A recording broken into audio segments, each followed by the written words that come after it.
physician, we know that the medical field is a stressful field to work in, right? So working as a doctor, period, before anything like COVID, any pandemics, it's a high stress type of work environment, especially for you as a ER doctor. How would you say that the COVID pandemic has added to those stressors that were already there with like life of being like an ER doctor? Yeah. And so how has it added to the stressors, and what types of supports are available for those on the front line? Like in your specific hospital, do you have any supports in place? And are there organizations that you know of that are offering any type of specifically mental health support for those on the front line? Okay. All right. Very good question. Yes. Especially for Zimbabweans, right? Where health, mental health, and like just not dealing with stress is things that we do. I mean, how many of us can remember family members that maybe probably just had bipolar, that they just needed to swallow a pill, but they were tied to some tree somewhere, kumusha and stuff like that, you know? So I think this is like a really important topic. So let me just start with my personal stressors. Like, I think when COVID started, this was like, I mean, I'm relatively new. Like, I'm like been a doctor for 7 years now, right? So in the world of medicine, that's really young. I'm considered one of the junior attendings at this point. However, even like my senior colleagues, people that have been practicing for 15 plus years, were like, this has been the hardest thing that they've ever done. Even during the AIDS pandemic, you know, that's what we can think of, right? That was the worst thing. Even during the AIDS pandemic, the difference with the AIDS pandemic was people gradually got unwell and then they came to the hospital. With COVID, patients show up and sometimes they'll just be like, oh, doc, I've been coughing for a couple of days and I'm having shortness of breath. And then I'll check their pulse ox, which is just checks their saturation and tells me what their oxygenation level is. And then I notice that it's low and I give them some oxygen. But literally there's no warning. It could be go from like, I'm having a conversation with them and then all of a sudden they're like really pulling and tugging for air. And then I have to make a decision within minutes about whether I'm going to intubate them, put a tube down their throat to breathe for them, or put them on a BiPAP machine to breathe. So it's really stressful. I think, you know, especially when you work in a community where people look like you, they look like, I mean, any one of those older males could be my grandparents, my parents, my siblings, my cousins. And, you know, they look at me and they're like, this is our doctor. This is my Black doctor that's here. She looks funky, or his, you know, they're happy and they, you know, they say, thank you for being my doctor. But it was really frustrating to not be able to do something. Because I literally just told you that ER doctors, we want to do stuff. We want to stabilize and be like, all right, cool, I'm done now. The patient can go here. And COVID was just one of those illnesses that in the beginning, we didn't know that much. So we were throwing antibiotics at it because we knew it didn't work because it's viral. But we're giving antibiotics anyway because I have nothing else to give. Here, please take some antibiotics and see if I can buy some time. The oxygen we gave and it helps. But then, you know, you guys probably heard the stories about get us PPE and even just running out of medications, running out of oxygen, running out of all kinds of, I made a video about that. Yeah. And, you know, we just weren't ready. So for specialties that thrive on being prepared for whatever is going to happen, and to not be ready is very frustrating. So, you know, you're in a situation where I have to find out a way to share, you know, these breathing machines or the ventilators with 2 patients and try to think about how we can do that safely. And that's not anything that we've ever had to think about in America. Zimbabwe, though, and other, you know, low middle income countries, these are things that happen on a day-to-day basis. So I think sort of my experience in global health, having worked in like Liberia and places where Ebola happened and resources were so low, had sort of prepared me mentally to be able to have those types of conversations with my colleagues. Like, okay, so, you know, I know this isn't optimum, but maybe instead of this patient having to intubate the patient, let's just give them a little bit of sedation medication so they can they can just be a little drowsy and not rip the machine off and do that. So you have to find ways to sort of MacGyver through it and try to see if you can save as many as you can. So the frustration was a big thing that I think a lot of doctors felt. I mean, you felt useless sometimes because sometimes you would do everything. You give everything that you have, like you could intubate them, give them antibiotics, give them fluids, keep them warm, keep checking, but they, and they still die. And I think, the percentage rate of death is from 0.5 to 3% mortality rate of this disease. And that's just a fact that those people, regardless of what we do, will die. And then, majority of that 3% is Black and Hispanic. So it's really tough for us. And obviously when it goes to Zim and other African countries, if you think about those numbers translating into that area, you can easily start getting super worried and just thinking, is it just going to hit everybody? Which it won't. But so that, you get frustrated, your nurses are crying, they're overwhelmed. Everybody had a moment where you just got home and you just took all your clothes off and just cried, because there's just nothing you can do. You just get home and you're just like, I have the weight of everybody, and people are calling me and texting me and asking me, are you okay? And sometimes you're just not. You're just not okay. And, you found ways. So my way of coping was I just kind of delved into trying to make as many information videos as I can. I've been doing a video diary of just recording. Like, if I can't do it every day because I forget, I've never really been a diary person, but if I had a really significant day, like, I'll try to make a video and just kind of go through my thoughts about what happened. Like the day that I realized I couldn't smell, like, I burned a piece of toast and I almost burnt down my apartment because I couldn't smell. And this is illegal, but I dismantled my fire alarm because it goes off every time I cook. But then I burnt the toast, and I have this candle that I burn every single night, and I just realized I hadn't been smelling it. So that was significant enough to me. Like, even when I first got diagnosed and I wasn't feeling too well, just the anxiety that you have, you're like, oh my gosh, am I going to die? I live alone. Is this, is anybody going to find me? Who's going to know where all my stuff is? Like, am I going to be, so those types of things that go through your mind. But the resources, there's a Dr. Batanai, which I've heard about from a lot of other colleagues, they've been using, that you can access. I think they have meetings on a weekly basis. I think the doctor's based in South Africa, that he's been having these therapy sessions with people that from anywhere in the world. They have set time that you can check the schedule for it.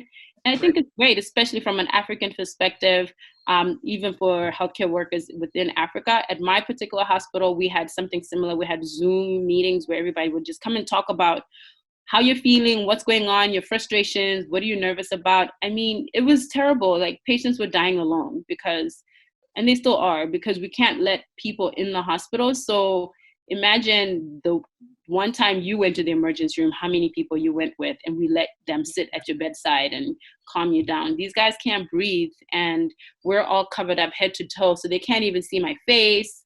It's so impersonal, and that really just hurt, and you're trying to be there for them, but you also have sick patients everywhere, and you just can't really give them the time that they need. But it's really tough. But, there's resources. New York NY.gov has a lot of, social workers that you can contact. I think a lot of, in America, this is not an issue. You literally just need to go to your state website and find health resources. I think there's also something called Psychology on the Go that you can also Google, and you can find psychologists that are willing to talk to you through COVID, and even just finding therapists, which I think everybody should just have therapy. It's just okay. Amen. Amen. Regardless of COVID or not. Okay. Awesome. Well, I'm happy to hear that there's so much support available, because I can't imagine that quick turnaround in terms of deaths, and you can't properly grieve as a physician. So I'm happy to hear that. Yeah. Hi. So my question, you've had some great information, because you answered a lot of questions that I had in my mind the whole time. Yeah. The time I saw your first video on CNN, I was getting up in the morning. I said to my husband, come, that must be a Zimbabwean girl, because of the name, and we were so proud of you. And it was like, oh my gosh, I know. I was like, really, you do? I was so excited. I'm glad. So, my question is, for healthcare workers, the face mask. Mm-hmm. Because, there's a shortage of the N95 mask, and not everybody can get fit testing. Not everybody can get the N95 mask. So it's just the regular surgical mask, which I've been wearing every day when I step out of the house. Is that enough protection for somebody in the healthcare field? In the healthcare field. So the studies say that an N95 should be enough, right? When you're just walking around in the hospital. And we, initially in the first couple of days of COVID, all we had were the surgical mask, because the N95s, you had to get fit tested, and we were all fit tested. That's part of like your employee, whatever the orientation. Orientation. But then we didn't have enough, of the N95 so everybody, and you've been fit tested before, you know that you're supposed to only use it once and then throw it out, take it off and throw it away. Right. So the number of patients that we were seeing and the number of times that you would need to change it just did not work out. So we started using, you just wear one N95 and keep it on all day, and that worked. So for me, like when you're doing droplet producing procedures like intubating or putting them on BiPAP, something that I'm in their face, then we would add a face shield and or goggles. And then now we have these pappers that look like, the little space aliens as well. Yeah, so those. Oh my God. Yeah, came last week. Like we're flattening out, but now we have them. But it's okay. They were on back order, so I can't really hate on them. But so that should be enough for us. As far as like someone just walking down the street, I mean, we're supposed to be keeping 6 feet or 2 meters apart from anybody anyway. So unless somebody's spitting at you, there's no reason why you should really have a face shield on your face. Uh-oh, Nene leaks. Okay. There's no reason. Unless you just have it and you just want to use it, that's completely up to you. The N95 mask also, if you have access to it, sure, the better the mask you have, obviously the safer that you feel, but a surgical mask should be enough. Actually, the ny.gov and CDC actually say that if for just people walking around on the street, just a surgical mask is enough. But even if you don't have access to it, because all of these things are on back order, right? If you try to order it on Amazon, it's going to come in August. So what do I do now? And you can make the cloth mask. You can take a bandana. You guys saw a video of the Surgeon General that made a mask with the bandana. I mean, obviously, try not to make yourself look conspicuous just because of all the things that are going on. Right. No, it's true. Try to make your mask, just cover your nose and your mouth, because definitely if you wear a mask and your nostrils are out, that's not doing anything. Or keeping your mask under your chin also, that's not really doing anything. So you want to make sure you find something. So even if you don't have a cloth mask, you can use a scarf and just make sure that you have it completely wrapped. I'll just find a thin mask and wrap it a couple of times around my mouth and nose, and just walk around that way and just keep your 6 feet or 2 meters away from a person. And that should be enough. Okay. Also, distance works. Wow, okay. Wait, okay, so what about with strains? Are there different strains of COVID? Like, so, that's my big question. I mean, so in America, we've only had this virus for 2 months, right? So let's say late February. So let's say 3 months. That's how long we've had it. So we don't even have enough data for us to be able to really completely talk about the one strain that we have for us to start talking about other strains, right? Like everybody's still just focused on trying to find how can we stop losing so many people. So I think the answer to strains and things like that will come a little later. I haven't seen any research that does talk about that. I mean, the flu has different strains, right? Like, but also it might not, and some of the flu, you might have influenza A and I might have influenza A and have the exact different symptoms, because viruses or whenever people have illnesses, it manifests differently in people just because of your own immune status. And if I cannot say this enough, COVID-19 is more of a function of what your immune status is. Right. So it is a virus that's attacking you and it's causing inflammation in different body organs, in your lungs, in your chest, in your abdomen, headaches as well. But it just depends on your body. So like I said, I had GI or stomach issues and headaches and like the difficult with the loss of smell where but I never had shortness of breath, cough, or sore throat. But I was still COVID positive, right? So, and the test that we have is not testing for different strains. It just tests for COVID-19 and it's either positive or negative. So we don't really know yet if there are different strains. And also, I heard the talk and the, just reports of the BCG vaccine which of course, me being Zimbabwean and my husband being Zambian, we've both had it. But my daughter, she's American and she's never had the BCG. So, and I was looking to see, like in Africa, I know South Africa has been hit quite a bit from what people were saying. In Zimbabwe, I haven't really heard that much of many cases, and I could be wrong, but I've been trying to find any data. You know, does the BCG help? Right. So according to the WHO, it does not.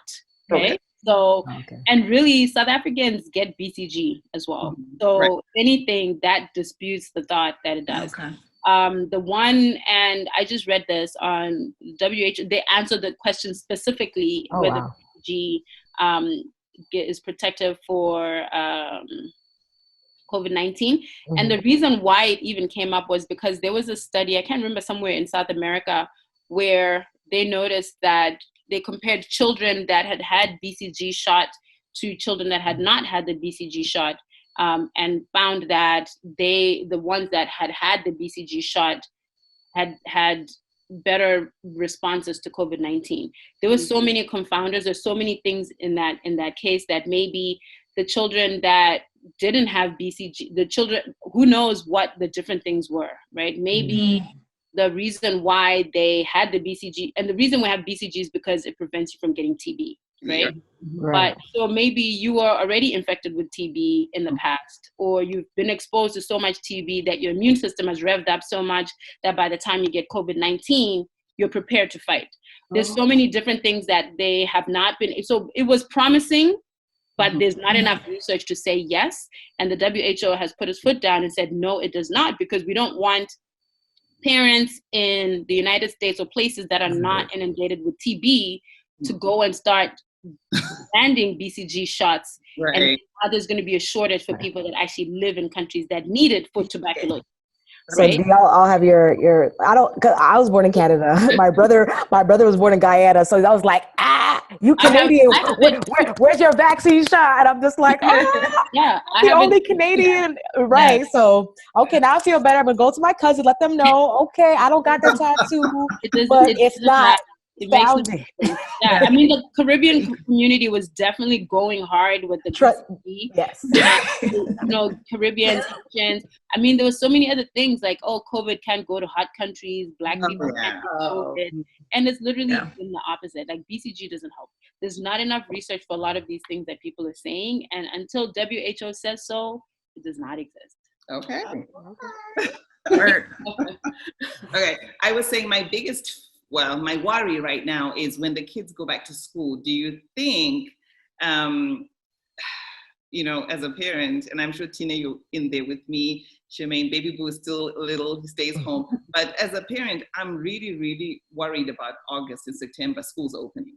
And it's... Right. I mean, but that you can't worry about, I mean, you can because you're doing it, worry about things that you don't know. But to be honest with you, you know, social distancing works. And I think as long as we stick with it now, hopefully by that time, even if we do get any cases, we'll be prepared for them, for one. So that should at least sort of reassure you that the hospitals, the physicians, the doctors that are going to be taking care of you, if you do become that really, really sick patient, or your child does, we'll be ready for them. It's different than, you know, this first wave, right? If you're going to choose a wave, choose the second one it needs to be in.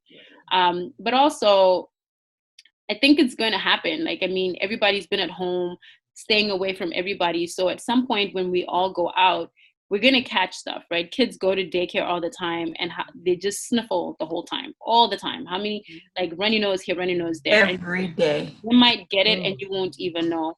And, you know, for pediatrics, the reassuring thing is their symptoms generally have not been as bad as the adult population. So, you know, there's this new, probably is what you heard about, this new, it's not a new, but they're talking about a rash and like red swelling that they've been talking about, this new syndrome that they just coined recently.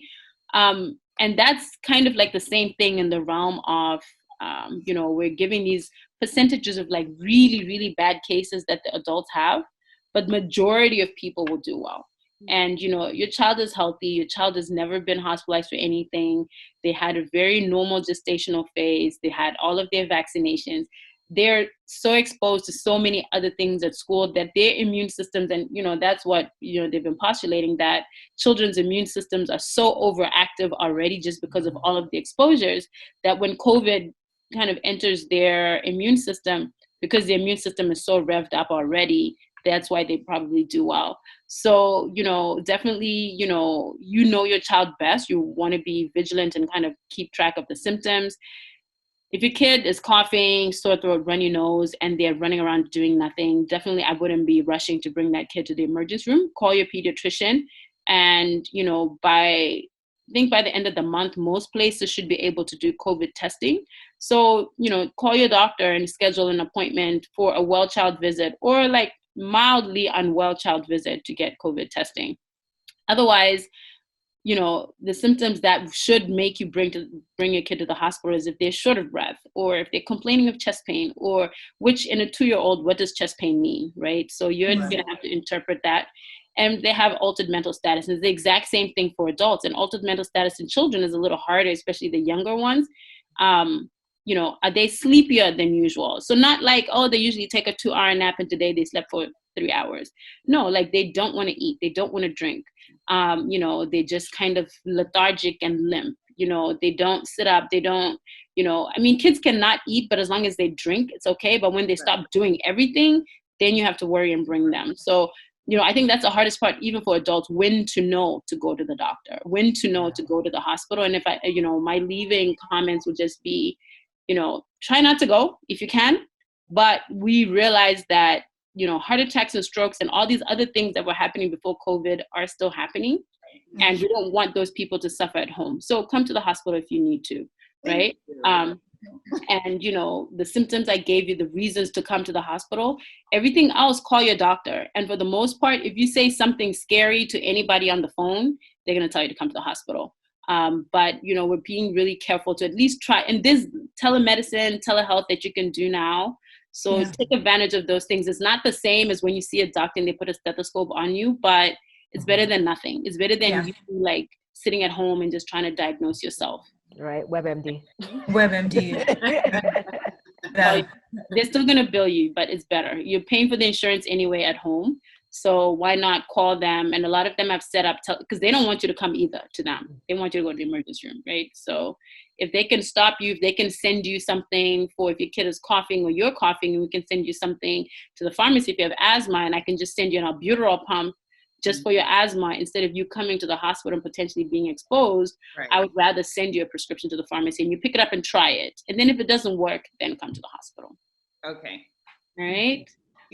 Dr. Mona, you are a COVID survivor. So I think the video that you put out where you were basically letting people know that that you were feeling better, that you had come through okay, I think it was really important. And you talked about the fact that most people who are positive for COVID-19 are going to experience, mild symptoms. They're going to be okay. The number in terms of percentages of deaths is what did you say, 0.3 to 3? Yeah.